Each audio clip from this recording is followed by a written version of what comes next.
2000년 전 예수님께서 이 땅에 오셔서 또다시 우리에게 십자가의 그 놀라운 사랑 허락하여 주시고 그 허락된 사랑과 은혜 안에서 그분을 바라보게 하여 주시니 감사를 드립니다. 그러면서 그분이 해받으시고 영광 받으신 후에 승천하시면서 하신 말씀이 있죠. 오늘 본문의 말씀과 같이 내가 속히 오리라. 어떠세요? 그 말씀 앞에 저와 여러분들 아멘 주 예수여 오시옵소서라고 화답할 수 있는 그 믿음이 저와 여러분들의 것이 되었으면 참 좋겠습니다. 여러분들 혹시 아십니까? 예수님이 중세라는 인류의 역사 속에 잠깐 오셨었어요.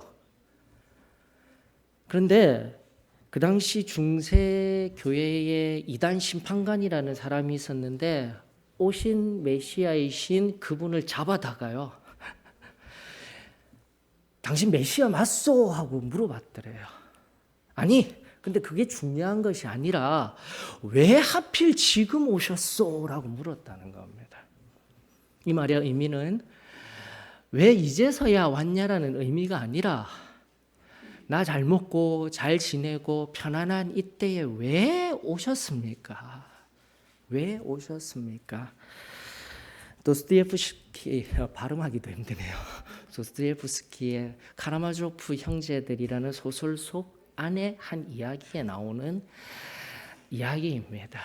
사랑하는 성도 여러분, 오늘 하나님 앞에 대림절이라는 우리 주님을 소망하고 갈망하며 나아가는 우리 가운데 우리 주님 곧 오시리라, 속히 오시리라 하신 그 약속 앞에서 내가 무엇을 준비하며 살아야 할지 우리 너무나 잘 알고 있는 세 가지 은혜, 그리고 그 각각의 은혜들 왜 받아야 하는지, 왜 필요한지, 그리고 어떻게 임하게 되는지, 그리고 각각의 은혜에 의한 결과가 무엇인지 우리 또 말씀을 통하여서 살피며 그 은혜에 충만하여져 우리 주님을 오늘도 기다리며 고대하며 앙망하는 은혜가 저희들 가운데 충만하여지기를 주의 이름으로 축원합니다.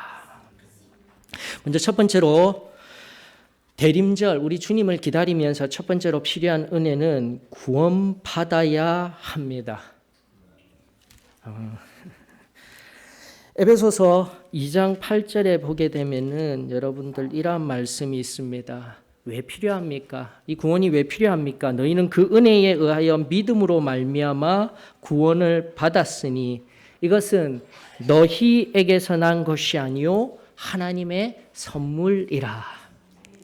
그렇기 때문에 받는 거예요, 여러분들. 누군가가 선물입니다라고 무언가를 줄 때에 나는 그 선물 필요 없어요 하게 되면 준 사람에 대한 예의 없는 거예요. 아니 뭘 이런 걸 자꾸 주십니까? 부담되게. 이렇게 말해도 주는 사람의 마음을 잘 헤아리지 못하는 표현입니다. 사랑하는 성도 여러분, 다시 한번 하나님은요, 이 땅에 한 사람 한 사람, 당신의 잃어버린 한 사람 한 사람, 어떠한 사람이라도 구원받기를 원하십니다. 말씀에 근거한 하나님이 그저 주시고자 하는 선물입니다. 그리고 그 선물은요, 우리가 반드시 받아야 하는 선물이며 그 선물의 가치는 하나님 당신께서 친히 목숨을 바꾸어서 우리에게 내어주신 선물입니다. 이것을 우리 오늘 대림절 첫 시간 하나님의 말씀 앞에서 나의 심령 가운데 꼭 새길 수 있는 영혼의 비밀이 되어지기를 주의 이름으로 축원합니다. 성경은 또다시 말합니다. 이 귀한 선물을 그러면 어떻게 받아 누릴 수 있습니까? 이 믿음에 관한 이야기를 성경은 믿음으로 말미암아라고 이야기를 하고 있습니다. 그리고 어떠한 믿음인지를 가장 잘 표현한 성경 말씀이 사도행전 20장 21절이에요. 여러분들 사도행전 20장 21절로 가보십시다. 바로 사도행전 20장 21절에 이런 말씀이 있습니다. 유대인과 헬라인들에게 첫 번째로는요, 하나님께 대한 회개와 두 번째로는요, 우리 주 예수 그리스도께 대한 믿음을 증언한 것이라. 이것을 믿는 거예요, 여러분들. 두 가지를 믿는 거예요. 우리는 그저 2000년 전 예수 그리스도께서 우리에게 주신 선물이 구원입니다 라는 것을 믿어서 구원을 얻는 것이 아니라 다시 한 번 더 하나님께 대한 회개가 반드시 필요한 것입니다. 오늘날 교회에서도 반드시 필요한 것이 보편적이고 우리 인생을 파괴하고 있는 죄 문제를 끄집어 올려서 그 죄로부터 하나님께 돌아선, 여기서 회개하다라는 용어, 히브리어로는 슈브, 헬라어로는 메타노이아, 종종 설교할 때마다 끊임없이 알려드렸던 말씀이에요. 반드시 죄로부터 돌아서야 한다는 것입니다. 이것이 하나님의 예수 그리스도께서 목숨과 바꾸신 그 선물을 받을 수 있는 믿음의 첫 번째, 회개가 필요합니다. 죄로부터 돌아서 우리 하나님의 사랑을 바라볼 수 있는 회개가 필요합니다. 이것이 성령이 말하는 진리이자 오늘도 당신의 몸된 교회가 힘들더라도 외쳐야 할 진리의 말씀임을 우리 잊지 아니하기를 주의 이름으로 축원합니다. 여러분, 그렇게 하나님 앞에 돌아서게 되었을 때 누가 보이는 거예요? 예수님이 보이는 거예요. 예수님이 자신의 몸을 내어주신 그 십자가의 은혜와 사랑이 보이며 믿는 거예요. 그 믿음을 내어드릴 때 바로 우리는 온전한 구원을 경험하게 되는 것이고 체험하게 되는 것이고, 나아가 교회된 우리는 이 놀라운 복음을 회개하여야 합니다. 예수 그리스도의 십자가의 은혜와 사랑을 믿어야 합니다. 증언하여야 하는 것이죠. 여기 성경이 말하고 있는 증언, 헬라어 디아 마르티오마이라는 용어는요, 디아는 강조용법이에요. 그러므로 철저히 증언하여야 합니다. 명백하게 증언하여야 합니다. 확실하게 증언하여야 합니다라는 형용사가 하나 빠져 있는 거예요. 한글 말씀에 의하면. 여러분, 마르티오마이라는 용어는 영어 마르타라는 순교자의 어원이 됩니다. 헬라 어원이 되면서 정말 이 증언은요, 시대를 초월하여서 어떠한 핍박과 환난 속에서도 회개하여야 합니다. 예수 그리스도를 믿어야 합니다. 순교자와 같은 마음으로 지금도 세상이 아무리 뭐라 한다 할지라도 우리가 증언해야 합니다. 우리가 삶으로 보여야 합니다. 이것이 구원입니다 라는 것을 우리 잊지 아니하기를 주의 이름으로 축원합니다. 그러면서 우리가 바로 이러한 과정, 회개를 통하여서 예수 그리스도의 사랑을 믿음으로 얻는 이 구원받은 후에 어떠한 놀라운 일이 있습니까? 교리적인 용어보다도 로마서 8장 16절이 우리들에게 명백하게 증언하고 있습니다. 상태적으로 로마서 8장 16절, 성령이 친히 우리 영과 더불어 우리가 하나님의 자녀인 것을 증언하시나니.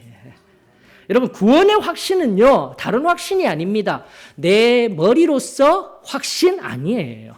내 마음으로서의 확신 아니에요. 성경은 말하는 바 영적 확신입니다. 이것을 명확히 해야 합니다. 그런 의미에서 우리는 강조합니다. 성경을 통하여서 강조합니다. 성령이, 영이신 성령 하나님이 바로 우리 안에 영과 더불어서 하나님의 자녀가 되었다라는 것을 확증하는 것이 구원의 은혜인 거예요. 이것이 체험의 신앙이었던 것입니다. 그저 나의 머리로 이해되어진 것이 구원이 아니라 내 마음으로 고백된 것이 구원이 아니라 바로 성령이 찾아오셔서 나를 만져주시고 진정 나를 위하여 십자가에서 흘려주신 그 보혈이 깨달아지고 알아지고 영으로 감사함으로 올려드리는 물 붓듯이 부으시는 그 영적인 체험이 임하게 되어질 때 하나님은 우리를 양자 삼아 주십니다. 그리고 법적으로 죄인이었던 우리를 의롭다 말씀하시는 칭의를 허락하시는 거예요. 그리고 상태적으로는요. 우리의 상태는 우리의 옛적 몸은 죽고 다시 한 번 더 거듭나게 되는 새로 태어나게 되는 중생의 상태가 되는 것이 구원인 것이죠. 구원이 무엇입니까? 세상이 묻게 되었을 때 저와 여러분 이 뚜렷한 말씀에 근거한 우리 받았던 그 순전한 체험들을 담대하게 증언할 수 있기를 주의 이름으로 축원합니다. 자유함이 있습니다. 그러나 그 자유는 결코 방종에 의한 자유가 아닙니다. 철저하게 하나님 뜻 안에서 내가 나를 위해서 누리는 자유가 아니라 하나님이 내 안에 거하시며 하나님 뜻 안에서 누리는 자유임을 우리 잊지 아니하기를 주의 이름으로 축원합니다. 두 번째 은혜는 무엇입니까? 성결하여야 합니다. 이 성결에 관한 말씀 베드로전서 1장 15절로부터 16절이 그 필요성을 우리들에게 증거하여 주고 있습니다. 베드로전서 1장 15절에서 16절은 이렇게 이야기를 합니다. 오직 너희를 부르신 거룩한 이처럼 너희도 모든 행실에 거룩한 자가 되라. 기록되었으되 내가 거룩하니 너희도 거룩할지어다 하셨느니라. 16절에 기록되었으되라는 것은 구약 레위기 11장 44절에 등장하는 말씀인 거예요. 여러분들. 엄밀히 조금 더 좁게 하나님의 율법, 우리가 잘 알고 있는 율법 하였던 그 율법은요. 지금 이 신약에 베드로가 기록하고 있는 이 시대 당시 안에서는요. 율법은 바로 모세오경을 의미하고 좀 더 정확하게는 조금만 더 적용하게 되면 신명기 6장 4절로부터 7절까지 하나님의 율법을 계속 자녀들에게 들리게 하라, 들으라, 레마흐라고 하면서 끊임없이 들어야 할 율법은 레위기입니다, 여러분들. 그 레위기 중에 핵심 중에 핵심의 말씀이 레위기 11장 44절 내가 거룩하니 너희도 거룩하여라. 이것은 공통적으로 신학자들이 이야기하는 사실이며 또다시 교회가 진리로서 끊임없이 우리들에게 말씀을 통하여서 오늘도 선포되어지고 우리가 받아 누려야 할 하나님의 뜻임을 깨달아야 하는 거예요. 구약도 얘기하였습니다. 그리고 신약의 베드로를 통해서 기록된 성경의 말씀도 어떻게 해요? 15절이 이야기하고 있잖아요. 너희를 부르신, 지금까지 구원의 자리에서 불러주신 구원받은 자에게 어떻게 해요?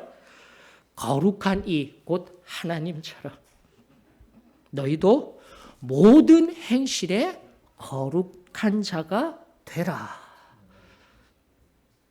하나님이 이중의 구약과 신약의 이중의 말씀으로 우리들에게 다음 은혜를 위하여서 받기를 원하시는, 누리기를 원하시는 하나님의 귀한 은혜, 성결의 은혜가 저와 여러분들의 은혜가 되어지기를 주의 이름으로 축원합니다. 자, 이 은혜는 어떻게 우리가 누릴 수 있습니까? 갈라디아서 2장 20절 제가 늘 얘기를 드렸죠. 갈라디아서 2장 20절은 여러분들이 너무 잘 아시리라 여기고 그 말씀과 함께 오늘 본문은 갈라디아서 5장 24절을 통하여서 명확하게 이야기를 합니다. 갈라디아서 5장 24절은 이렇게 성결을 얻는 과정을 어떻게 얻는 것인지 우리들에게 이야기하고 있습니다. 갈라디아서 5장 24절. 그리스도 예수의 사람들은 육체와 함께 그 정욕과 탐심을 십자가에 못 박았느니라. 지금도 구원받은 자, 그리스도 예수의 사람, 끊임없는 연결성 안에서 보셔야 합니다. 그리고 베드로전서 1장 15절이 이야기하는 바 거룩한 은혜를 경험하는 사람은 행실, 믿음으로 끝나는 것이 아니라 생각으로 끝나는 것이 아니라 그 받아 누린 믿음에 의하여서 열매로 나타내는 거룩한 행실 속에서 어떻게 해야 된다고요? 자기 육체, 그 세상을 사랑하며 세상 속에 살며 일어나는 끊임없는 정욕과 탐심을 십자가에 못 박는 거예요. 성경의 용어 속에서요, 십자가에 못 박히다라는 수동태의 용어가 전부 못 박히다, 못 박히다, 못 박혀야 합니다. 수동태의 동사로서 나오는데 유일하게 능동태 동사가 바로 갈라디아서 5장 24절인 거예요, 여러분들. 다시 한 번 더. 중생은 하나님의 선물입니다. 받아야 되는 거예요. 하지만 중생 이후에 가만히 있는 것이 아니라 성결을 위하여서 성경은요, 끊임없이 어떻게 하라고요? 하여야 합니다라고 이야기를 하고 있어요.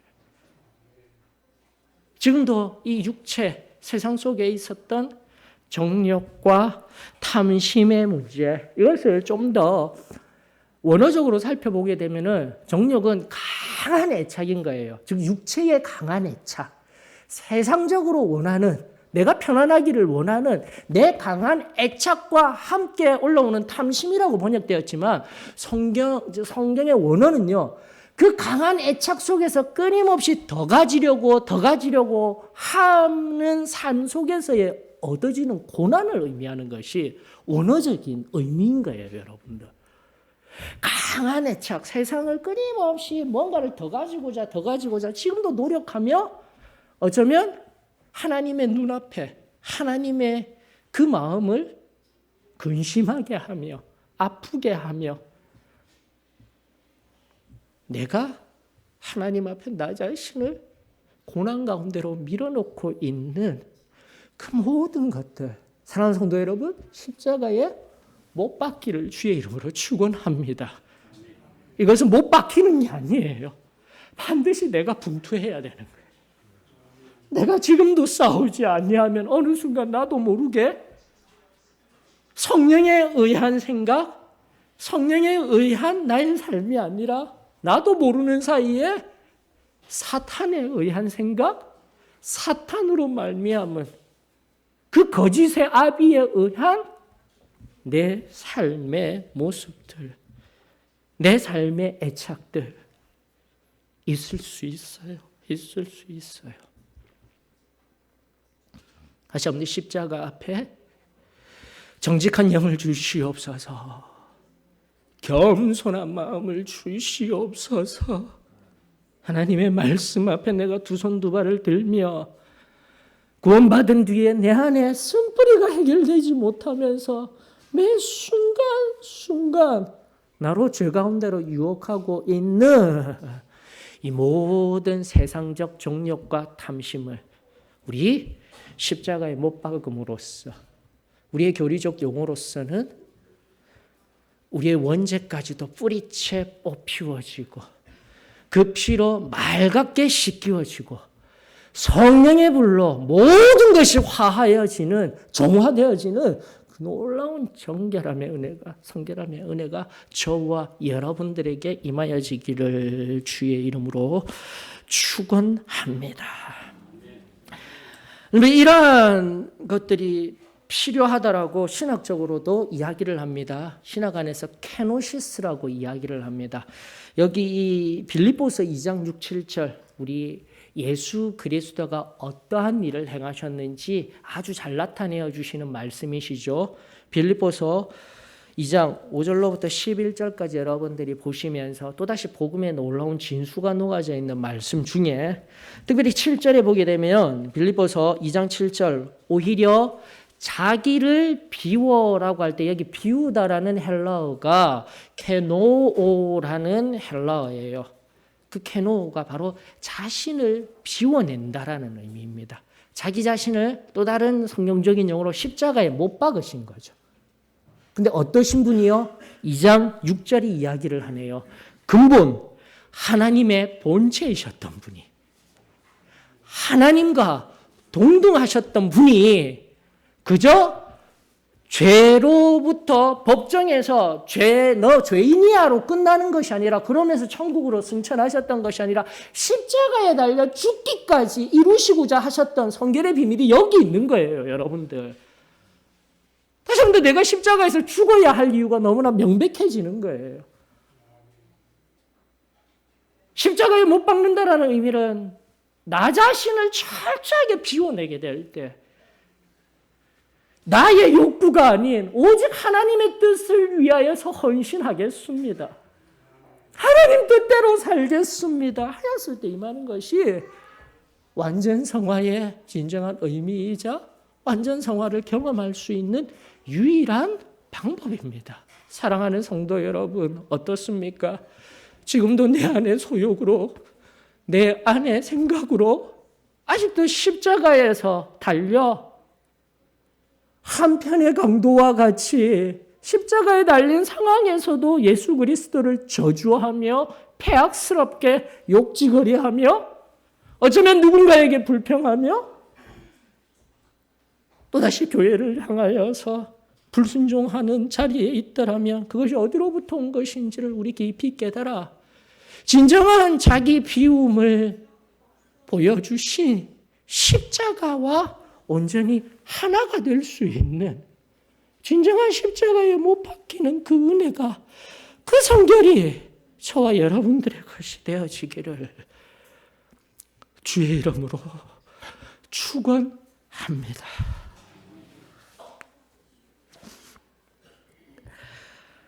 그러면서 어떤 결과가 일어나게 됩니까? 성결을 통해서 하나님이 원하시는 참된 모습은 에베소서 5장 27절에 등장하고 있습니다. 에베소서 5장 27절은 이렇게 성경은 말하고 있습니다. 자기 앞에 영광스러운 교회로 세우사 티나 주름 잡힌 것이나 이런 것들이 없이 거룩하고 흠이 없게 하려 하심이라. 사랑하는 성도 여러분, 여기서 성경이 말하는 바 이렇게 주어진 명제 이 말씀 안에서요, 조금만 더 해석을 가미하면 앞서 이야기 드렸던 케노, 비우다, 신학적인 의미로 케노시스라는 이 용어의 의미 세 가지로 강조되어지고 있어요. 티가 없어야 합니다. 주름이 없어야 합니다. 흠이 없어야 합니다. 이것이 완전 성화에 입각한 성결의 모습이었던 거예요, 여러분들. 여기에서 비운다라는 의미를 조금만 더 깊게 좀 살펴보십시다. 바로 이 하나님이 원하시는 완전 성화에 근거한 끝까지 자기 자신의 소욕을 없이 하여서 임하게 되는 그 시점 속에 두 번째 은혜로서 임하는 이 완전 성화를 경험하고 또 끊임없이 우리가 마땅히 그 완전 성화를 누리면서 살아가야 하는 상태의 의미는 뭐냐면은 나는 철저하게 사라지는 거예요. 우리는 철저하게 사라지는 거예요. 없이라는 의미를 눈여겨보셔요. 나도 우리도 사라지게 되면 어느 분만요? 성경은 끊임없이 얘기하는 거, 예수 그리스도만이 나타나는 겁니다. 그리고 성경은 말하길 계속 연속된 사도행전의 강해 속에서 예수 그리스도는 생명의 빛이셔요. 생명의 빛이 우리 가운데 나도 사라지게 만들고 난 다음에 예수 그리스도만이 우리들에게서 일어나는 상태는 나 중심의 사고, 생각 다 사라지는 거예요. 우리라고 표현은 하고 있지만, 나의 하나님이라고 표현은 하고 있지만, 우리는 다 사라지고 이제는 누가 보이냐? 예수 그리스도의 빛을 통하여서 한 사람 한 사람, 내 옆에 사람이 보이는 거예요. 이것이 완전 성화의 비밀입니다, 여러분들. 그리고 연결하여서 왜 성령 침례가 필요한지, 성령 침례를 통하여서 그것이 바로 구원의 완전함입니다라고 이야기를 하는지를 연결할 수 있는 중요한 고리가 되는 거예요. 나 중심의 신앙생활, 나 중심의 생활 다 사라지는 그때에 바로 내 옆에 있는 형제 자매들의 연약함이, 아픔이, 나가 세상에서 죽어가고 아파하고 신음하는 세상의 참된 모습이 보여지게 되며, 오직 예수 그리스도의 생명의 빛에 의하여 붙들린 나는 내 생각으로, 나의 판단으로 살아가는 것이 아니라 저들의 생각으로, 저들을 위하여 예수 그리스도가 필요함을 담대히 증언하며 온전한 사랑을 베풀며 그들을 끌어안을 수 있는 참된 교회가 되는 거예요, 여러분. 이것이 복음이자 이것이 성경이 말하는 완전한 성화에 입각한 참된 교회의 모습인 겁니다. 사랑하는 성도 여러분, 오늘 이 시간 또다시 하나의 신학적인 개념, 그리고 2장 7절에 있는 비유다라는 이 개념, 십자가에 못 박혀야 한다라는 개념, 모든 것을 다 설명하며 알려드릴 수는 없습니다. 그것을 아시기를 원하십니까? 내 것이 되어지기를 원하십니까? 주님, 내가 십자가에 오늘 죽겠습니다. 다시 한 번 더 내 안에 있었던 나의 생각, 내 판단, 내가 추구하고 있는 그 모든 세상적인 것들 다 내려놓겠습니다. 오셔서 그 피로 다시금 맑게 순전하게 나를 깨끗이 하여 주시옵소서. 그 고백이 오늘 나를 변화시키며, 바로 그 고백과 함께 성령이 임하셔서 나를 위한 삶이 아니라 세상을 위한, 죽어가는 한 영혼을 위한 진정한 교회, 영광받을 교회, 에클레시아, 끊임없이 말씀드렸던 뭐뭐로부터 라는 에크와 세상으로부터 부름을 받았다라는 참된 교회의 모습이 실현되어지게 되는 거예요. 단순하게 내 안에 체험으로만 끝난 신앙이라면, 오늘 체험의 신앙을 넘어 성경이 말하고 있는 이 성경적 진리에 합당한 온전한 은혜가 저와 여러분들 위해 참된 구원과 온전한 성화로서 오늘 이 대림절 한가운데 임하여지기를 주의 이름으로 축원합니다. 세 번째, 성령 충만함으로 성령 침례를 받아야만 합니다. 사도행전 1장 3절에서 5절, 이 성령 충만함에 의거한 성령 침례를 받기 위하여서는 3절로부터 5절의 말씀, 또다시 예수님께서 명령하신 그 말씀 앞에 순종해야 합니다. 잠깐 옆으로 구원, 성결, 성령 침례라는 이 개념을 좀 더 깊게 살펴보기 이전에 예수 그리스도를 따르며 참된 교회의 한 가지 덕목이 꼭 필요하다라면 다른 것 없습니다, 여러분. 순종입니다. 순종하십시오. 하나님의 말씀 앞에 순종하십시오. 그래야 할 때에 얼마나 크고 놀라운 일이 일어나는지, 오늘도 지금 이 순간, 그리고 바로 이 시간 성령을 간구하고 있는 모든 분들 위해 사도행전 1장 3절로부터 5절까지의 말씀에 순종함으로 저와 여러분들에게 성령의 충만함이 덧입혀지는 은혜가 임하여지기를 주의 이름으로 축원합니다. 그가 고난받으신 후 연결성 속에서 다시 한번 더 십자가에서 죽으신 후라는 것입니다. 그리고 부활하신 거예요. 또 그들에게 확실한 많은 증거로 친히 살아계심을 나타내사 40일 동안 그들에게 보이시며 하나님 나라의 일을 말씀하시니라. 사도와 함께 모이사 그들에게 분부하여 이르시되 예루살렘을 떠나지 말고 내게서 들은 바 아버지께서 약속하신 것을 기다리라. 요한은 물로 세례를 베풀었으나 너희는 몇 날이 못되어 성령으로 세례를 받으리라 하셨느니라. 사랑하는 성도 여러분, 오늘 우리 성령의 충만함, 이 성령의 온전한 세례를 받기를 위하여서 우리는 무엇이 필요합니까? 자기를 깨끗이 비워낸 십자가에 못 박은 상태에서 기다리는 거예요.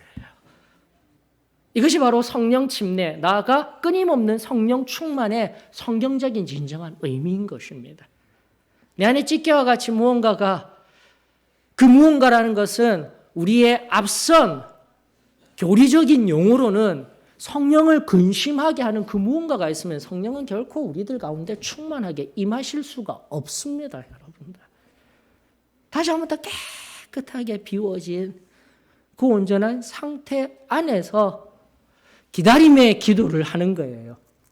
사도의 신앙교회가 하는 기도는요, 창세기 32장에 근거한 기다림의 기도입니다. 때로는 야곱이 약복강가에서 씨름하듯이 하는 그 열정에 초점을 맞추어서 우리는 많은 설교를 듣고 많은 가르침을 들었지만 여러분들 결국은 기다리면서 끝까지 하나님이 응답해 주실 때까지 기도하는 그 기다림으로 말미암아 성령이 임하는 은혜가 있다라는 것을 우리 꼭 기억할 수 있기를 원합니다. 지금도 성령이 필요하십니까? 우리 하나님은 간절히 원하는 자에게, 간절히 찾는 자에게 비고비인 마음으로 하나님의 뜻으로 온전히 채우기를 원하는 자에게 친히 찾아오셔서 풍성하게 부어주실 줄 믿습니다. 그리고 그 말씀대로 하였더니 2장 1절과 같이 오순절 날에 이미 이름에 그들이 다 같이 한 곳에 모여, 여기서 그냥 한 곳에 모여서 서로 대화 나누고 교제 나눈 것이 아니라 기도하였더니 하나님께서 결국 응답하여 주시고 부어주신 놀라운 일이 성령 충만에 의한 바로 늦은 비, 그리고 이른 비에 놀라운 성령 침례라는 은혜가 성경에 처음으로 등장하게 되는 거예요, 여러분들. 이 이른 비의 놀라운 역사가 결국 1900년대 초에 1800년대 말에 늦은 비의 역사로서 물 붓듯이 부어지고 지금도 우리가 그 비에 촉촉히 젖을 수 있는 은혜의 때임에 이 시간 감사를 드립니다. 은혜의 시대가 지나간 시대가 아니에요. 다시금 우리 안에 아직도 내가 꼭 붙들고 있는 세상적인 정욕과 탐심 때문에 그 예비하여 주신 은혜가 우리들 가운데 임하여지지 못하고 내 믿음 없음 때문에 그 하나님의 풍성한 은혜가 경험되지 못할 뿐이지 하나님은 지금도 놀랍도록 은혜 부어주시기를 원하시는 은혜의 때입니다. 지금이 바로 은혜 받을 만한 때입니다. 사랑하는 성도 여러분, 이것을 믿고 우리 또 하나님 앞에 정직한 영으로 내 안에 숨은 모든 죄의 찢기들, 육체의 정욕과 탐심, 강한 애착과 그로 인하여서 번민하고 있는 그 모든 것들 다 내려놓고 오늘도 친히 응답하여 주시고 성령으로 물 붓듯이 기름 부어 주시는 그 놀라운 은혜, 저와 여러분들에게 경험되어지기를 주의 이름으로 축원합니다. 2장 4절에 보게 되면 그 결과가 주어지게 됩니다. 다 성령의 충만함을 받고 성령이 말하게 하심을 따라 다른 언어들로 말하기 시작하니라. 우리 사도의 신앙교회는 지금 오늘날 흥황하고 있는 제1물결 시기를 넘어서 은사주의 진영 안에서 이야기하고 있는 제2의 물결, 제3의 물결, 빈야드 운동, 신사도 운동 이런 것들하고는 전혀 상관이 없어요. 다시 한 번 더 늦은 비의 그 은혜 안에서 그 은혜를 통하여서 성령 침례 받을 때 여기서는 말하고 있습니다. 방언 이러면은 아무도 못 알아듣는 그런 용어가 아니라 외국어로 하나님 앞에 방언하는 거예요. 이상한 언어가 아니에요. 다만 우리가 못 알아들을 언어일 뿐이에요. 300개 가까운 언어 중에 내가 모를 뿐이지, 내가 알 수 없을 뿐이지. 신학적으로 명확히 하십시다.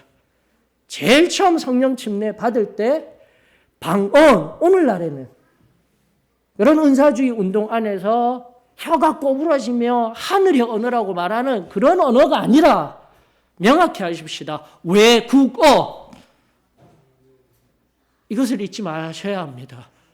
다시 한번 더 외국어로. 그리고 2장에 쭉 흘러갈 때 전 세계 그 당시에 흩어졌던 디아스포라 유대인들이 흩어져 있던 그곳에서 들었던 언어로, 그들이 이해할 수 있는 언어로 하나님을 찬미하는구나라고 성경은 말하고 있어요. 그 이후에 은사적으로 나왔던 방언, 그것은 구원받은 사람에게도 일반적인 방언의 은사로서 주어지는 또 다른 차원의 은사에 의한, 방언의 은사에 의한 개념입니다. 다시 한 번 더 이걸 명확히 하십시다. 내가 성령 침례를 받을 때 어떠한 언어로 하였는지 모를 수도 있어요. 그러나 확실히 해야 합니다.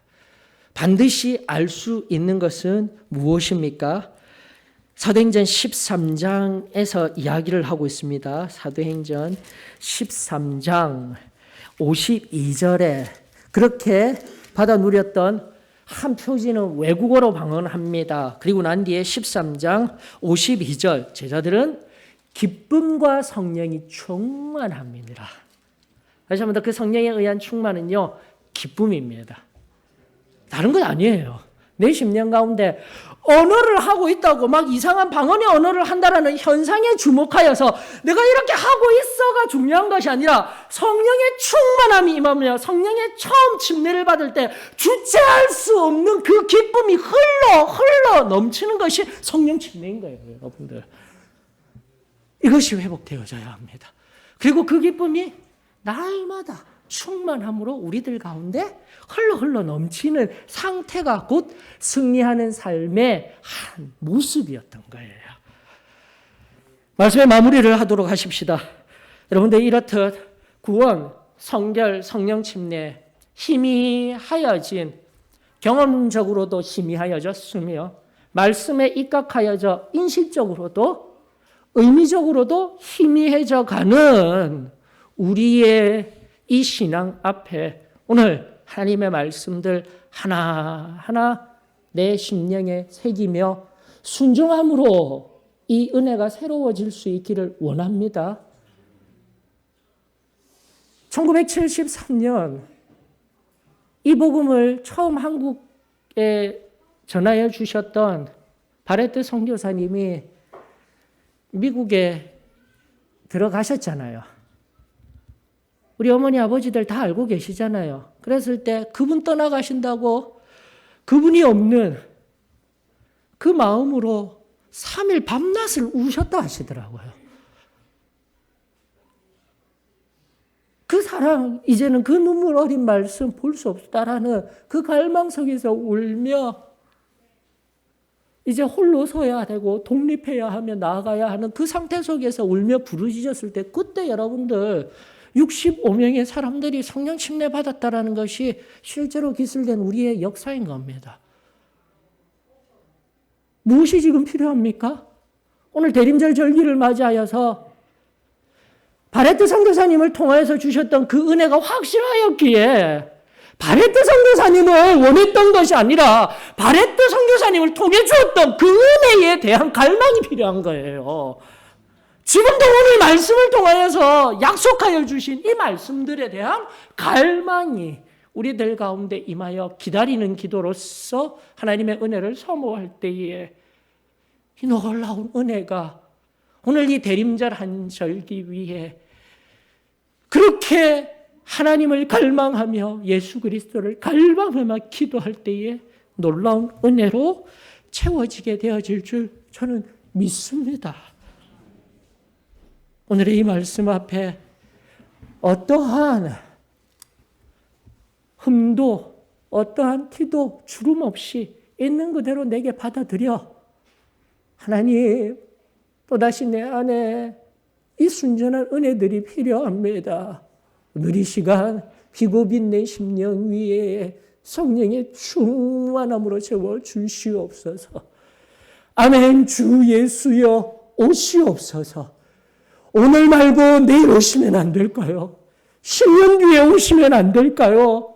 내가 지금도 할 일이 많이 있습니다. 라는 세상이 우리들에게 주었던 그 생각, 그 마음 잠깐 다 내려놓고 지금 당장이라도 주님 오시옵소서 라는 그 대망이, 그 간절함이 오늘 이 기도 때를 통하여서 여기에 모인 우리 한 사람 한 사람 진정한 고백으로 하나님 앞에 올리워지기를 주의 이름으로 축원합니다.